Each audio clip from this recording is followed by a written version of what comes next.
Hello friends, તો આજે આપણે બનાવીશું પાત્રાના ઢોકળા। તો તેને બનાવવા માટે સૌપ્રથમ પાત્રાના પાનની નસ કાઢી અને તેને આવી રીતે કટિંગ કરી લીધી છે। તો તેને સારી રીતે ધોઈ લેશું। તો એકદમ સરસ રીતે ધોઈ લેવાના છે। ત્યાર પછી હવે આપણે તેનું ખીરું તૈયાર કરી લેશું। તો તેના માટે એક વાસણમાં ચણાનો લોટ ઉમેરી લેશું।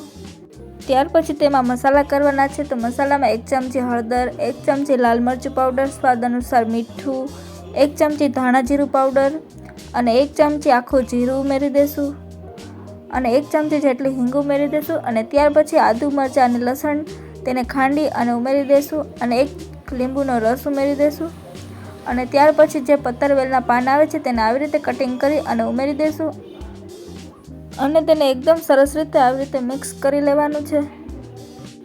ત્યાર પછી તેમાં 2 નાની ચમચી જેટલું તેલ ઉમેરી દેશું અને ફરીથી મિક્સ કરી લેવાનું છે।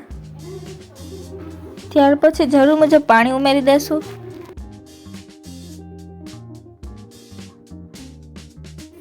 તો એકદમ સરસ રીતે મિક્સ થઈ ગયું છે। તો હવે તેમાંથી મૂઠિયા તૈયાર કરી લેશું। તો મૂઠિયાને સ્ટીમ કરવાના છે। તો તેના માટે મેં પહેલાં જ પાણી ગરમ કરવા મૂકી દીધું હતું। તો હવે આપણે તેને સ્ટીમ કરી લેશું। ત્યાર પછી તેને 20 મિનિટ માટે ઢાંકી અને તેને સ્ટીમ કરી લેશું।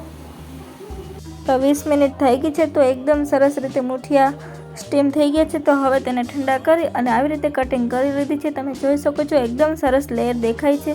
તો હવે આપણે તેનો વઘાર કરી લેશું। તો વઘાર માટે 2 ચમચી જેટલું તેલ ગરમ કરવા મૂકી દીધું। તો તેલ ગરમ થાય પછી તેમાં 1 ચમચી રાઈ અને 1 ચમચી જેટલા સફેદ તલ અને ત્યાર પછી હિંગ ઉમેરી અને મીઠો લીમડો હોય તો ઉમેરી દેશું અને ત્યાર પછી તેમાં ઢોકળા ઉમેરી દેશું। ત્યાર પછી તેને 2 થી 3 મિનિટ એકદમ સરસ રીતે તેને સાતળી લેવાના છે। તો એકદમ ટેસ્ટી અને હેલ્ધી એવા પાત્રાના ઢોકળા તૈયાર છે।